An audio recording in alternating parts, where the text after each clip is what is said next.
Pompeya, año 79 después de Cristo. Faltan 48 horas para la catástrofe. Robert Harris.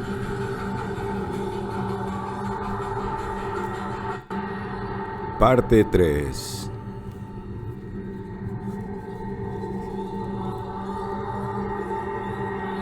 Era la hora del día, más o menos una hora antes del crepúsculo,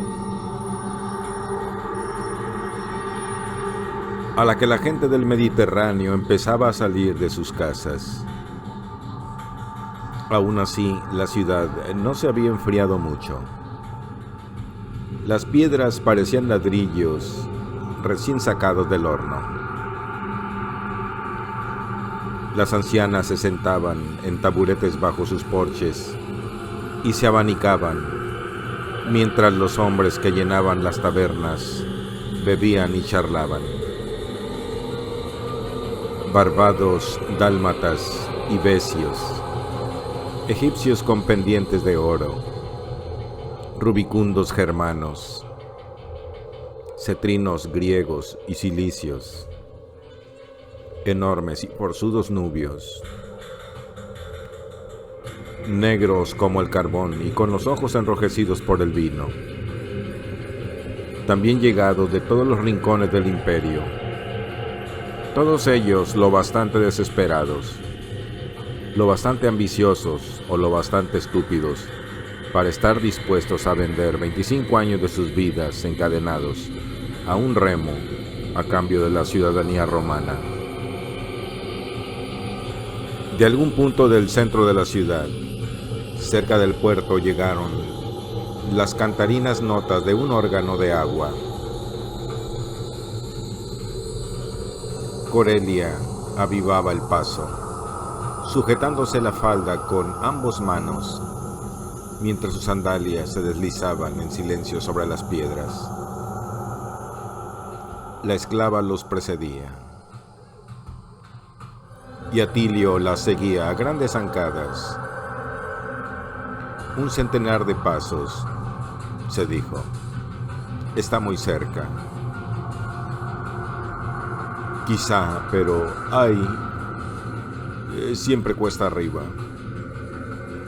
La túnica se le pegaba a la espalda por el sudor. Por fin alcanzaron terreno llano, y ante ellos hallaron que se levantaba un muro largo y alto, de color pardo, con una entrada bajo un arco coronado por dos delfines de hierro forjado, que saltaban e intercambiaban un beso.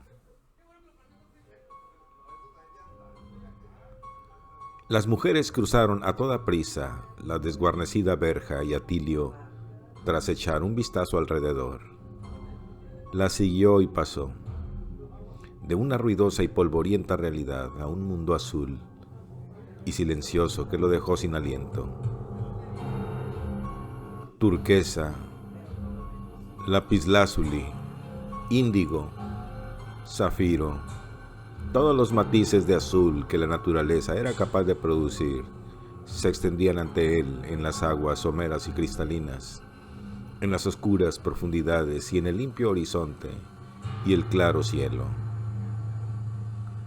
La villa propiamente dicha se desplegaba a sus pies, en una serie de terrazas, de espaldas a la montaña y encarada a la bahía. Estaba construida únicamente pensando en aquel sublime panorama. Amarrando a un muelle, había un lujoso navío de 20 remos pintado en rojo carmesí y dorado, con la cubierta alfombrada a juego.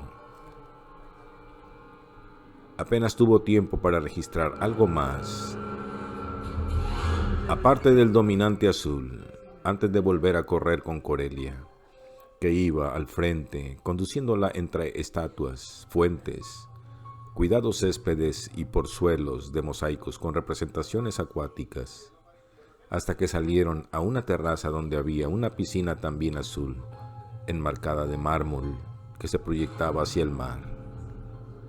Una pelota hinchable rodaba lánguidamente sobre las baldosas, como si hubiera sido abandonada en pleno partido. Atilio se dio cuenta de repente de lo solitaria que se hallaba la casa. Pero cuando Corelia le pidió que se aproximara a la balaustra, y él apoyó con cuidado las manos en el parapeto de piedra y se inclinó, vio el motivo. Todos estaban reunidos en la orilla del mar.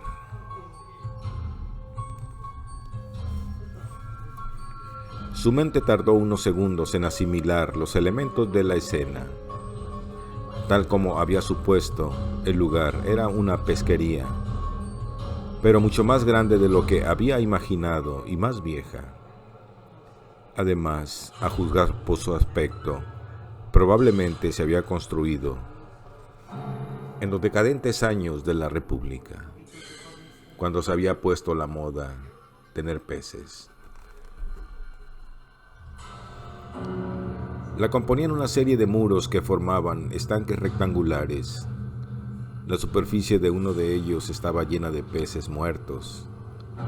Alrededor del más distante, un grupo de hombres contemplaba algo en el agua, un objeto al que uno de ellos atizaba con un bichero. Atilio tuvo que protegerse los ojos con la mano para poder distinguirlo. Mientras lo examinaba atentamente, se le hizo un nudo en el estómago y recordó el instante de la muerte en el anfiteatro. La inmovilidad, la erótica complicidad que se establecía entre la víctima y los espectadores. Tras él, la anciana empezó a proferir un lento gemido de dolor y desesperación. Atilio dio un paso atrás y se volvió hacia Corelia, meneando la cabeza. Deseaba huir de aquel lugar. Quería regresar a los aspectos prácticos y decentes de su profesión. No había nada que pudiera hacer allí. No obstante, ella se interponía en su camino, de pie, muy cerca de él. «Por favor», dijo, «ayúdala».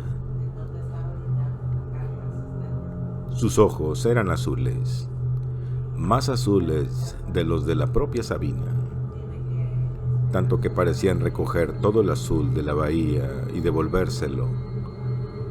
Vaciló, tensó la mandíbula y a regañadientes volvió a contemplar el mar. Obligó a sus ojos a descender desde el horizonte, evitando deliberadamente lo que tenía lugar en la balsa, y dejó que recorrieran la costa intentando abarcar el conjunto con mirada de profesional. Vio las compuertas de madera, las asas de metal para levantarlas, las protecciones metálicas de algunos estanques destinadas a evitar que los peces escaparan, pasadizos, tuberías.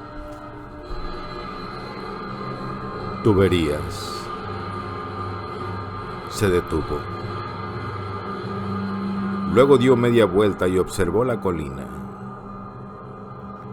El oleaje debía pasar a través de unos enrejados situados bajo la superficie, en los lados de los estanques, para evitar que el agua de los recintos se estancara. Eso lo sabía, pero las tuberías... La dio la cabeza intentando comprender. Los conductos debían de llevar agua dulce de tierra adentro para mezclarla con la del mar y hacerla salobre. Igual que una laguna, en una laguna artificial.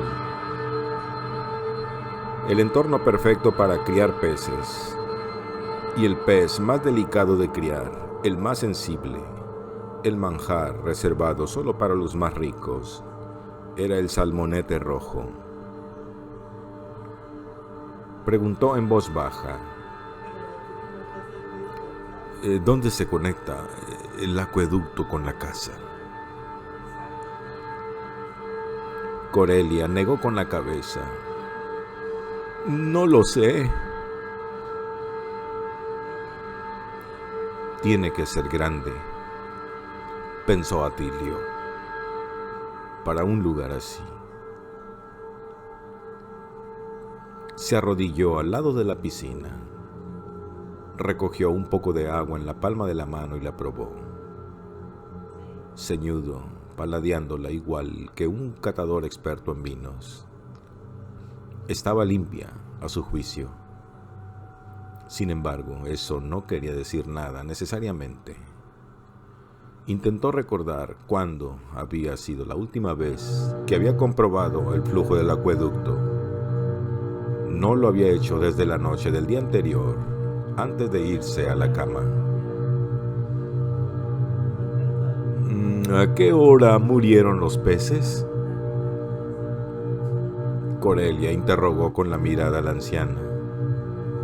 Pero la mujer se hallaba perdida en su mundo interior. No lo sé. Puede que haga un par de horas.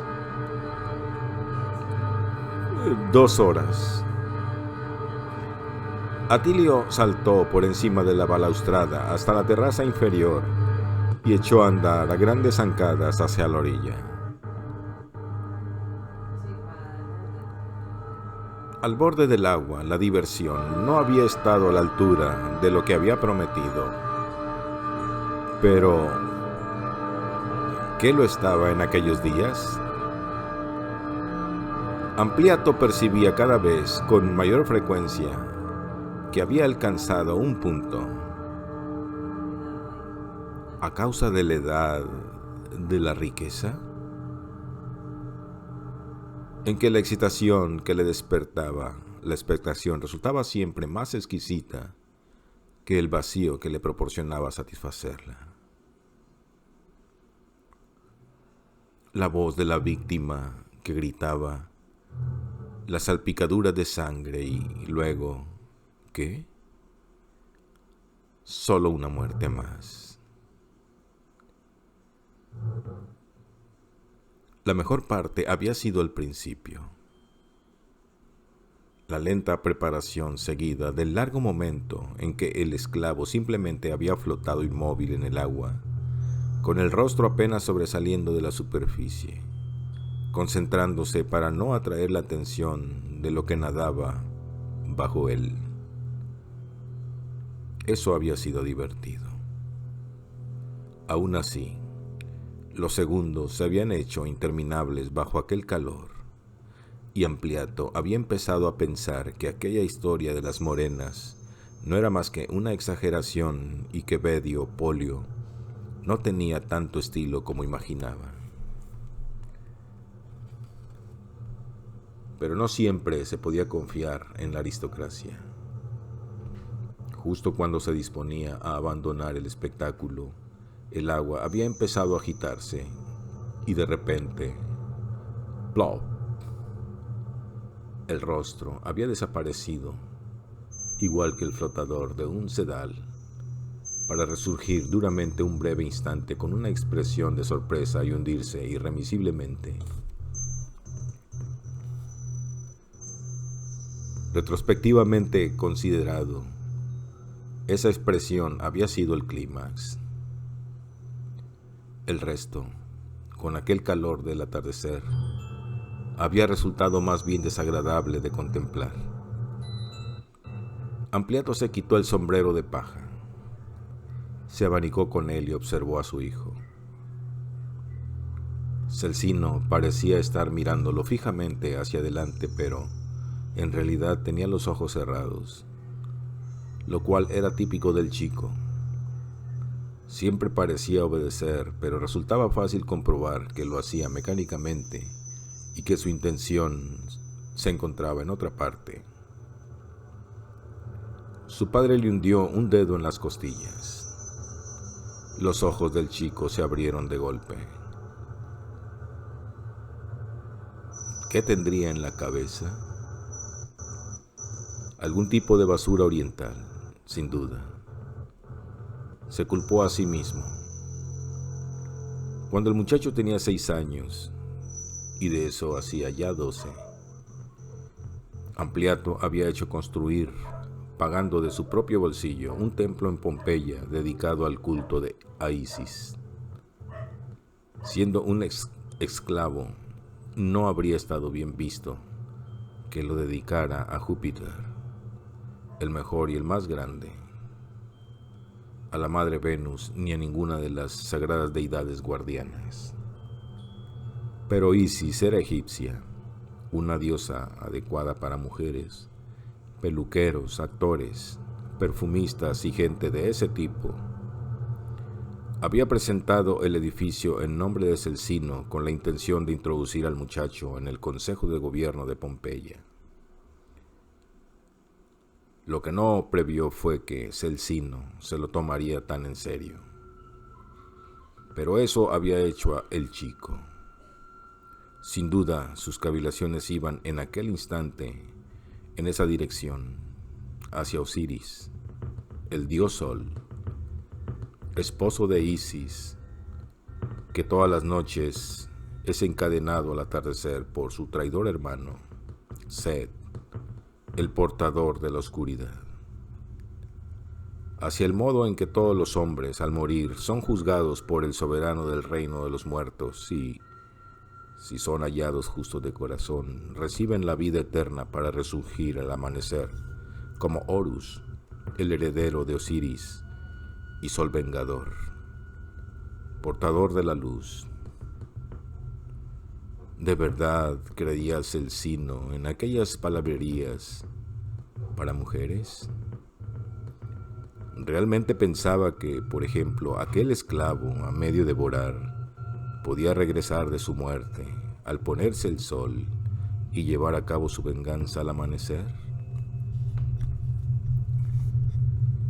Ampliato se estaba dando la vuelta y se disponía a preguntarle exactamente eso cuando lo distrajo un grito que oyó a sus espaldas.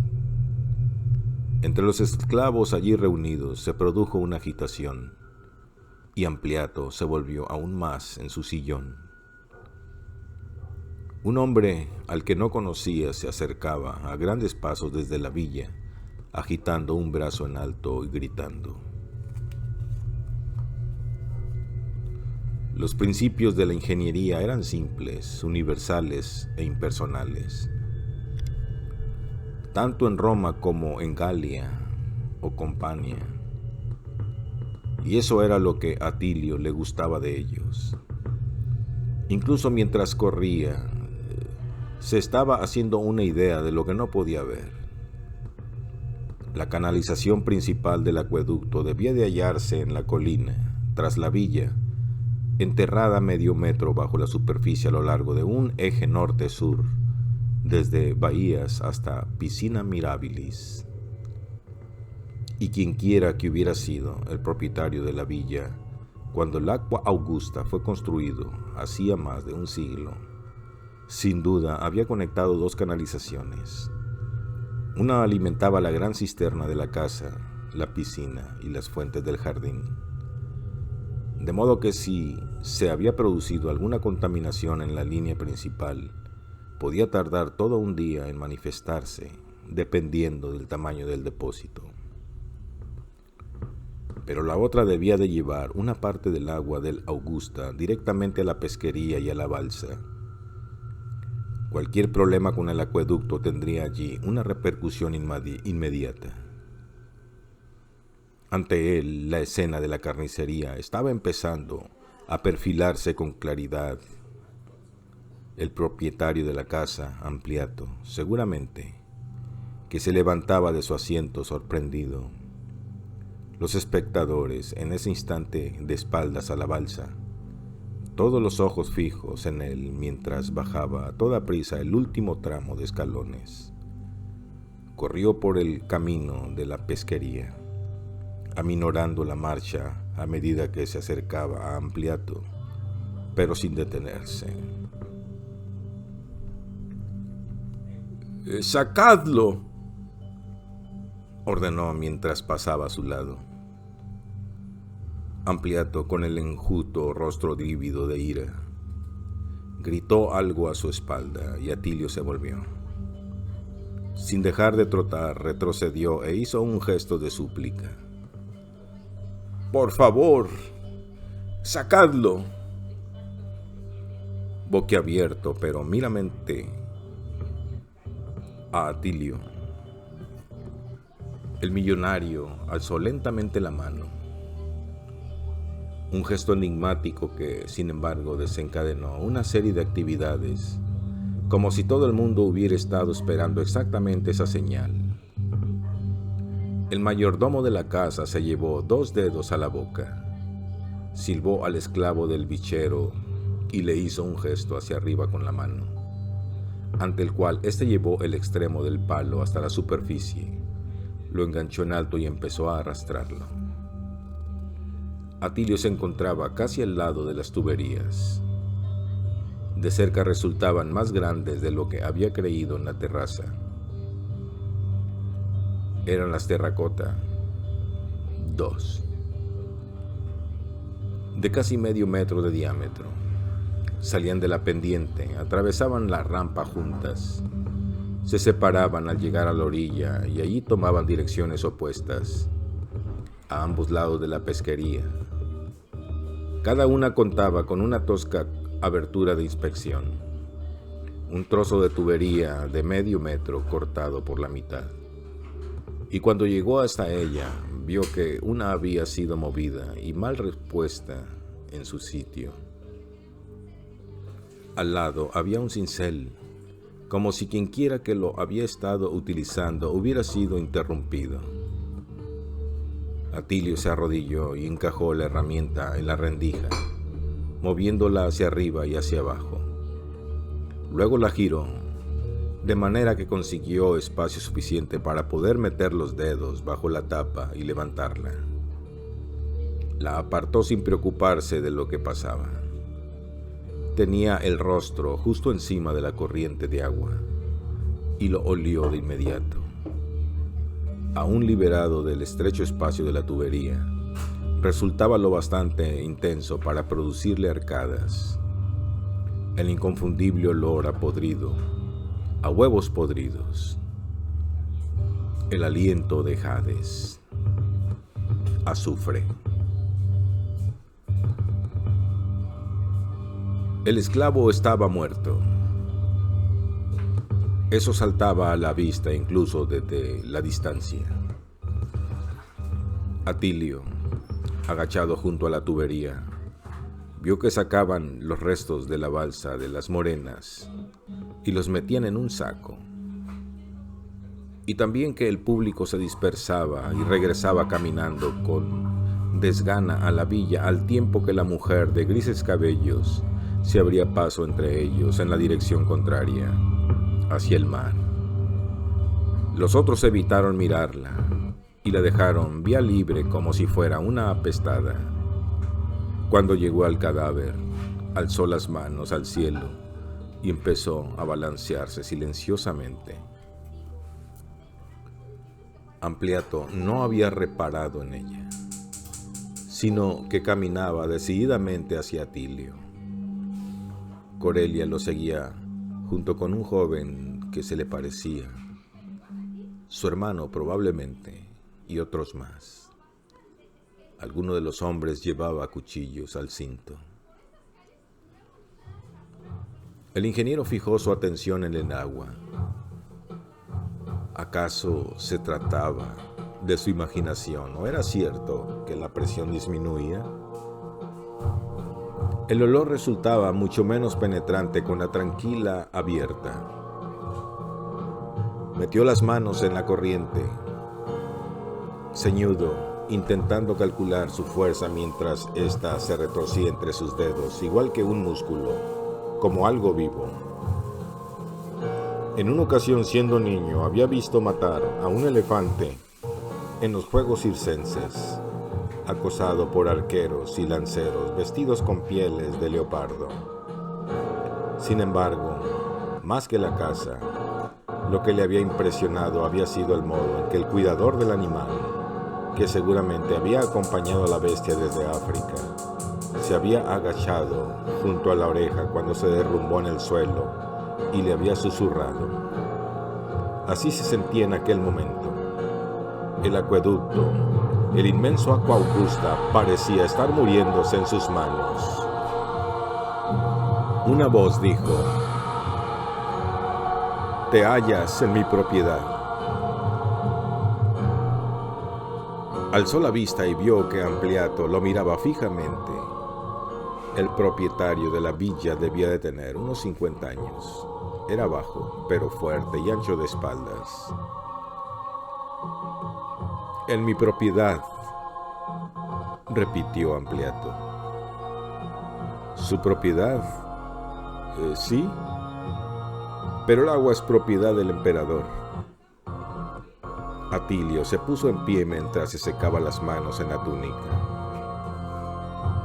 El derroche de tan precioso líquido en plena sequía para satisfacer el capricho de peces de un millonario lo enfurecía. Tiene que cerrar las esclusas que conectan con el acueducto. Hay azufre en la corriente principal y el salmonete rojo aborrece cualquier tipo de contaminación. Eso y solo eso, dijo, haciendo énfasis en la palabra, ha sido lo que ha matado a sus preciosos peces. Ampliato echó la cabeza hacia atrás levemente, captando el insulto. Su rostro era agraciado y de elegantes facciones. Tenía los ojos del mismo color azul que su hija. ¿Se puede saber quién eres? Marco Atilio, aguador del Aqua Augusta. ¿Atilio? El millonario frunció el entrecejo. ¿Qué le ha pasado a Esomnio? Ojalá lo supiera. Pero Esomnio sigue siendo el aguador, ¿no? Ya no. Como le he dicho, el aguador ahora soy yo. El ingeniero no estaba de humor para presentar sus respetos. Despectivo, estúpido, cruel. En otra ocasión estaría encantado de transmitirle sus cumplidos, pero en ese momento no tenía tiempo. Debo regresar a mi seno. Tenemos una emergencia con el acueducto. ¿Qué tipo de emergencia? ¿Acaso se trata de un presagio? Puede llamarlo así. Hizo ademán de marcharse, pero Ampliato se hizo velozmente a un lado y le cerró el paso. «Me has insultado», le dijo. «Me has insultado en mi propiedad y ante mi familia. ¿Vas a marcharte sin ofrecer siquiera una disculpa?» Había aproximado tanto su rostro al de Atilio, que éste pudo distinguir claramente las gotas de transpiración que le perlaban la frente, justo donde el cabello empezaba a ralear. Desprendía el olor dulzón del aceite de azafrán, el más caro de todos los ungüentos. ¿Quién te ha dado permiso para entrar? Si le he ofendido en algún sentido, empezó a decir Atilio. Pero entonces se acordó de los despojos humanos que había dentro del saco y las disculpas se le atragantaron. «Apártese de mi camino».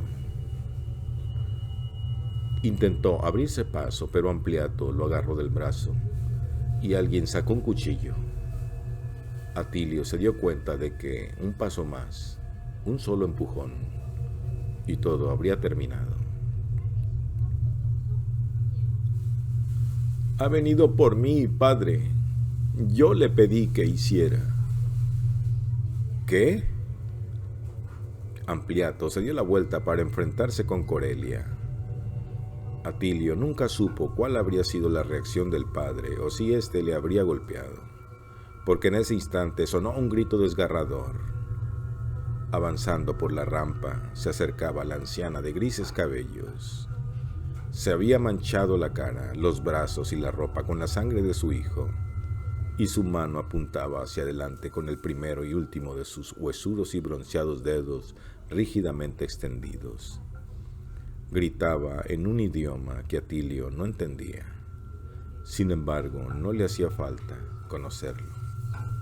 Una maldición era siempre una maldición en cualquier lengua, y esta estaba dirigida directamente a Ampliato. El millonario le soltó el brazo y se volvió para encararse con la mujer. Absorbiendo la fuerza del maleficio con expresión indiferente.